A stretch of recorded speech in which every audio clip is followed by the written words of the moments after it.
All right, three, two, one, let's get it. Today, I want to talk to you about something that I've never given enough credit to, and that's self discipline.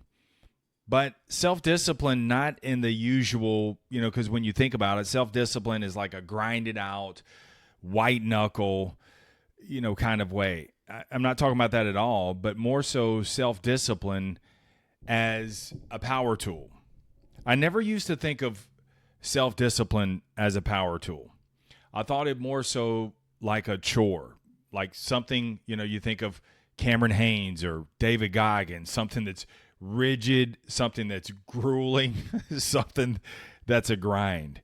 But after reading Success Habits by Napoleon Hill, specifically the chapter, I think it's chapter 9 on self discipline, dude, everything changed for me on that because self discipline, it turns out, it's not about living like a monk.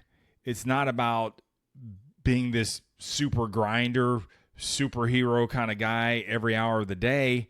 You don't have to run 100 miles. You don't have to sleep for just 3 hours. Self discipline, according to Hill, is simply this: it's keeping your mind fixed on what you do want in life and off of what you don't. Bro, it's that's it. It's that simple. And when I read that, it was like, oh my God, like how hard do we make things? How hard do we conceptualize self-discipline? Because self-discipline, if you ask 10 people in the room what self-discipline means to them, you're going to get 15 different answers. I mean, it's all a little bit different. It's kind of like, what is love? It's kind of like that. And so when you ask people what self-discipline is, you're going to get all kinds of different answers because it's keeping your mind fixed on what you do want in life and off of what you don't.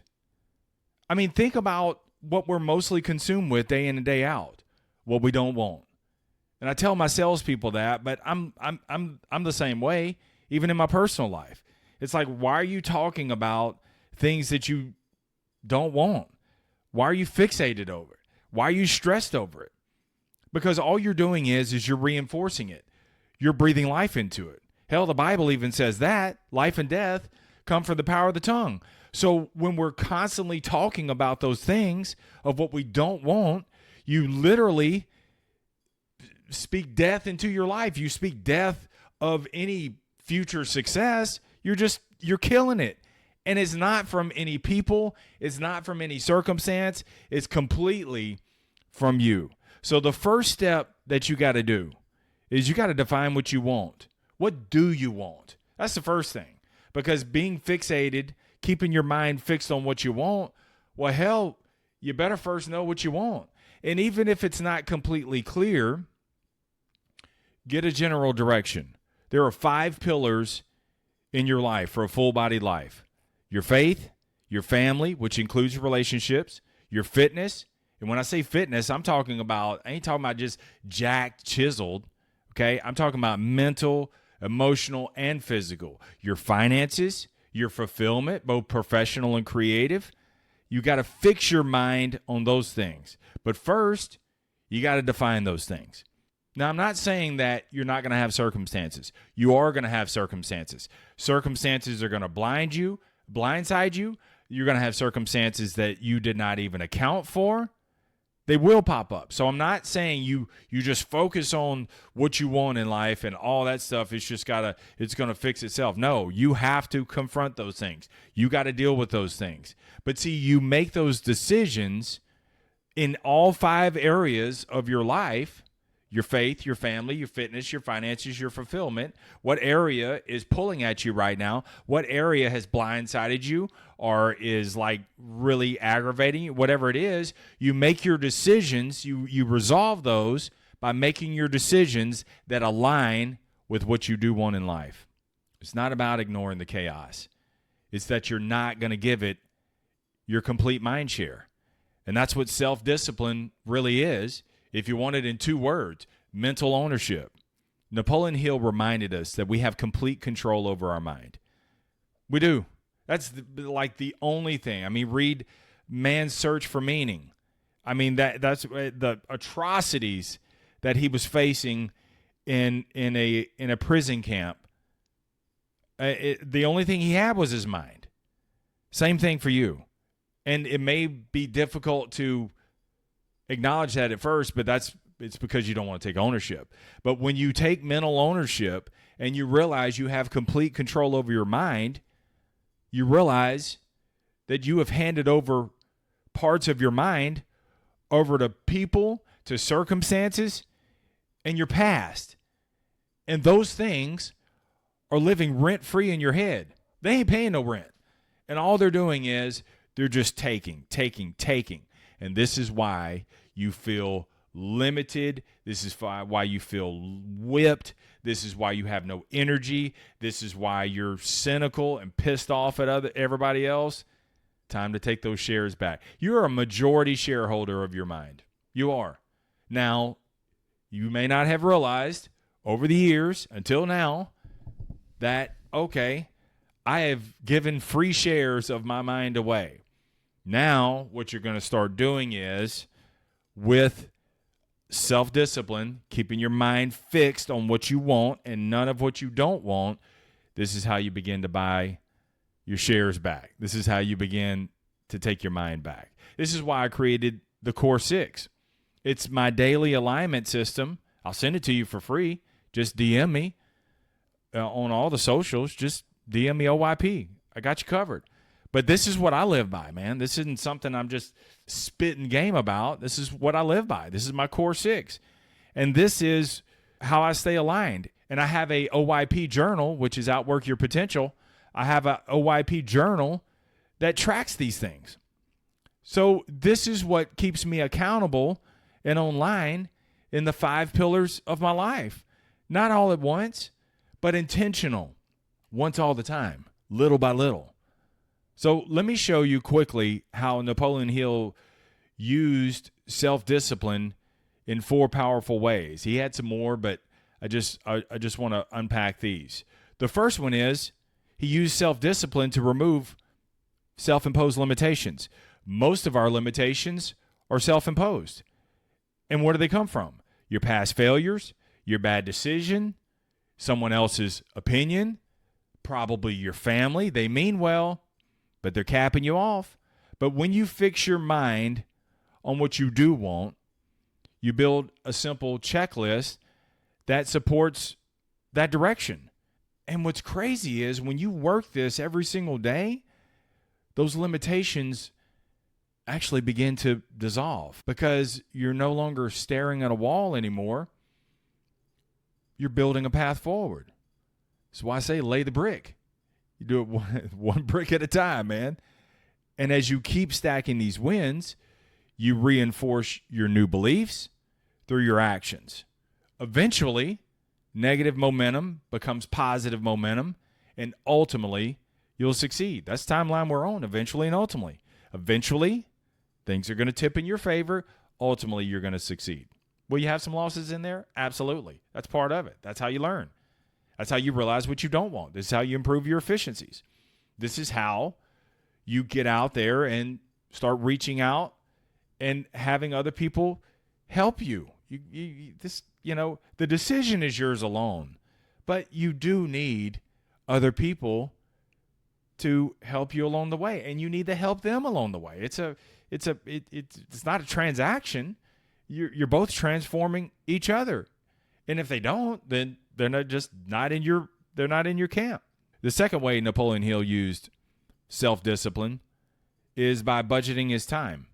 I mean, think about, oh man, the time got away from me. I mean, dude, when I turned 50, I started selling when I was 25.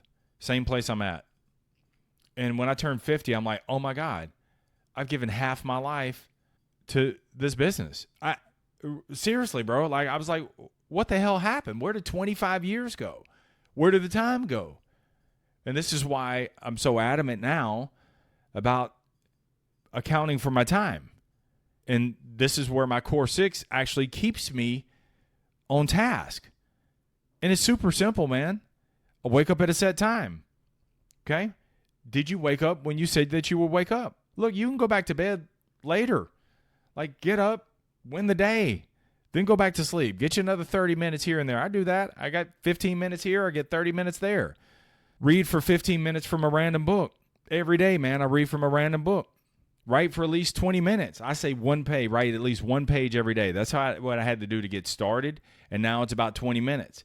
And these are, my takeaways from what I just read. These are feelings. These are my thoughts. This is the only time you're like secluded with yourself. Give yourself that time, man. Work out. Go get a sweat going. Like, again, you don't have to be jacked and chiseled if that's not in your wheelhouse. But, dude, I want to be physically fit. I'm getting older. And I'm not trying to be on a walker with tennis balls. I'm not trying to have the Joe Biden shuffle. Okay? I want to, I'm tall. I want to command a presence when I walk. I don't want to look all beat up and shuffle. That's why I work out, man. Share something of value. Every day. Everybody's a badass at something, man. The best person to help is the person you once were. So share something of value. Whether it be, you could get on social media and do that. I do it on my Instagram stories. I do it in Substack posts. But also, man, if you just want to make a tweet or X, whatever it's called now, if you want to post something on LinkedIn, if you want to paint something, you want to express it through poetry, if you just want to talk to one person a day, not offline, dude, I'm completely fine with that. This is your thing, but share something of value and then design to align, man. Design your day. I know what I'm going to eat. I'm going to eat today. I know what I'm going to wear. I can't be naked, but I want to look good naked. And then I don't let the day get away from me. I know there are tasks. These are blocks that I hit along the way. And bro, all of that I just told you takes about 2 hours. Really. And it's really customizable. Like if I only have like an hour to devote to this, Fridays are like really tight for me, then you can customize it. That's what's good about how I coach it. It lives with you. It's evolving and it's evergreen and it evolves with you. Same thing that the OYP journal does too. I've used journals for many, many years and none of them quite got me. And with this one, it's very fluid. It grows along with you. And my coaching clients, they get a copy of this and it's just remarkable what it does for you. So all this, like I said, takes about 2 hours. And there are days, it's not like I'm just blow pops, rainbows, and unicorns. There are days, man, when, I don't have the patience or I have the low energy. All I got to do, I don't have to negotiate with myself. I just win the decision. I check the list, go to the next thing. And a lot of times, man, what will happen is even when I have those low energy days, or it just looks like what the hell is all this for? By the time I get through that list, I've won the day before noon. Okay, I've won the day really before I even get to work. My whole day is won, and so really my mindset, my emotions actually get back in line, and I've already won. It doesn't matter how hellish the day goes. Doesn't matter how bad the day goes. I took care of me. That's the biggest thing. The third way Napoleon Hill uses self-discipline, it helps them stick to a major purpose.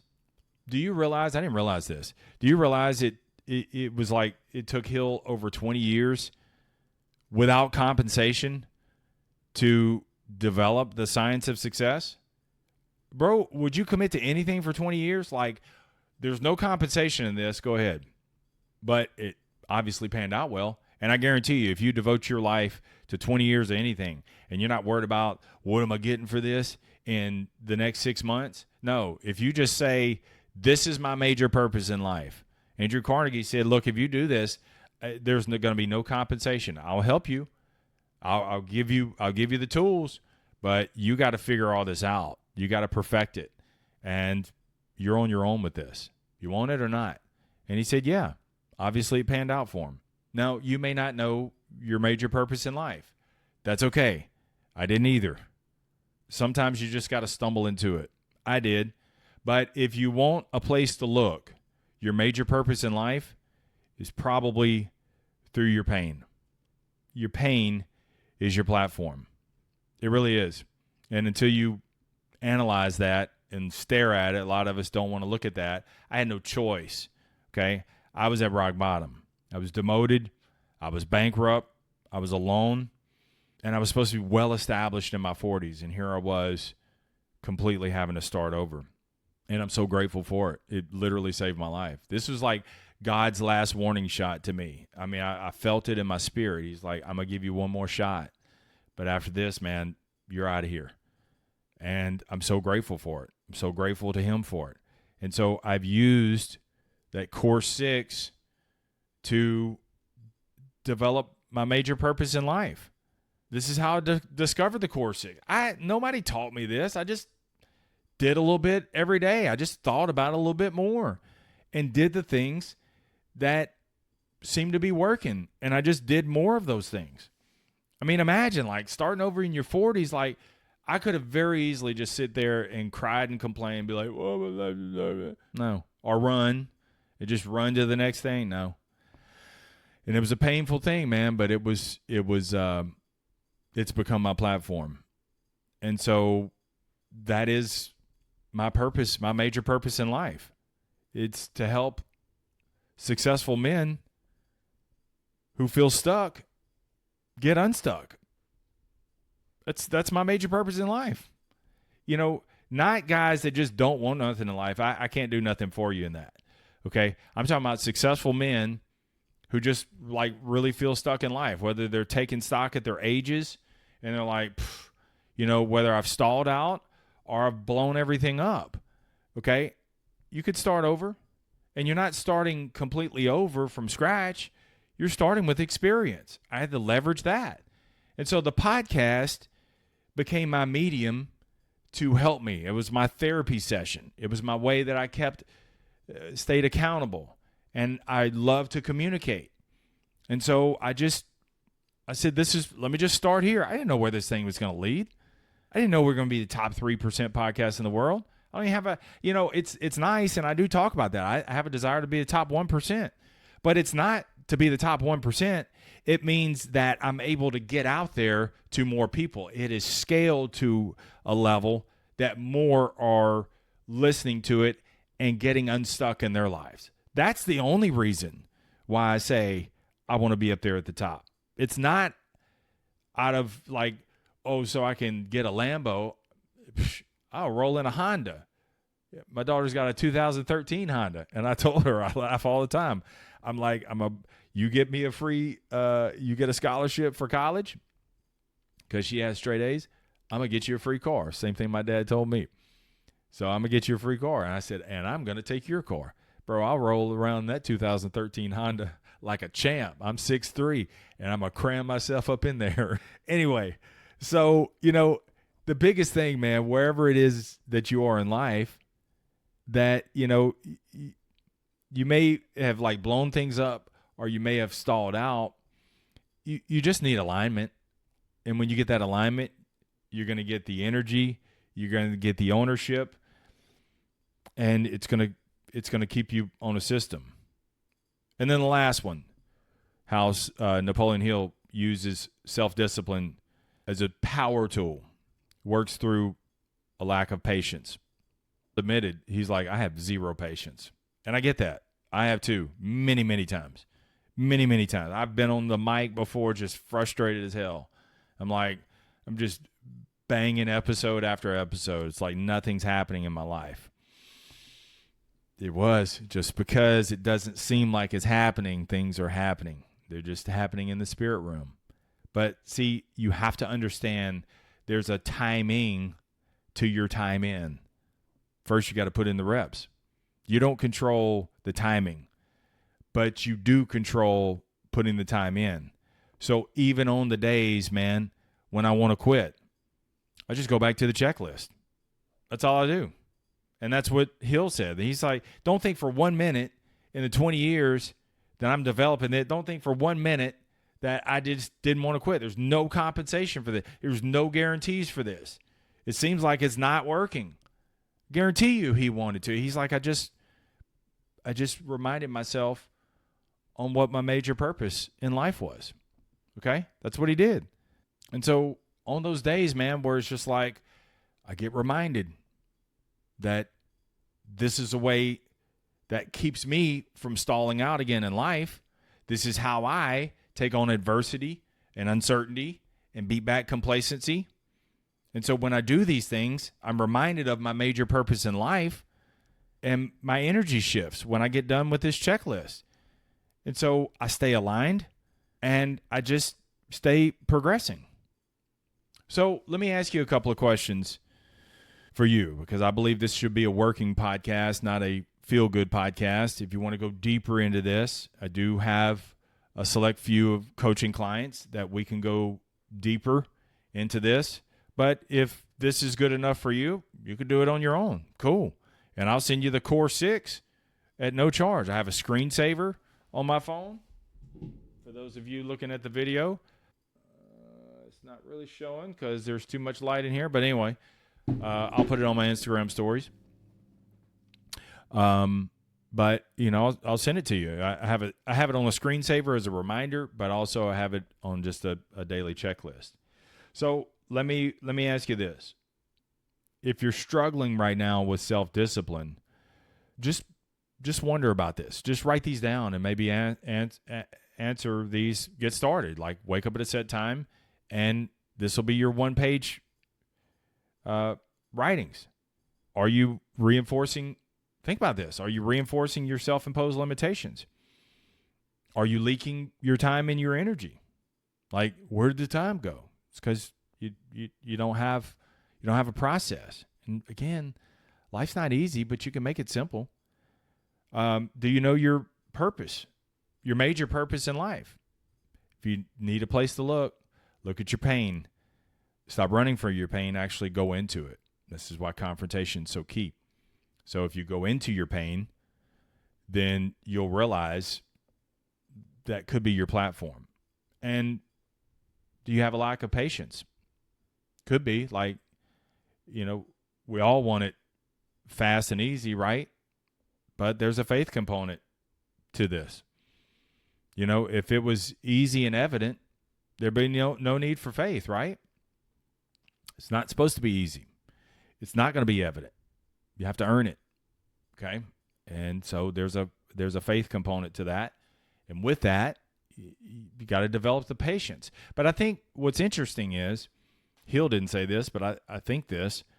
I think he was able to become more patient. I know I've become more patient when all I do is I take my mind off of the time frame and I just focus on the task at hand, the day.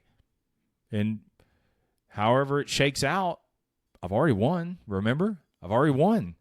And so I can carry those lessons forward the next day. If it's a bad day, okay, analyze that. What can I do to fix it?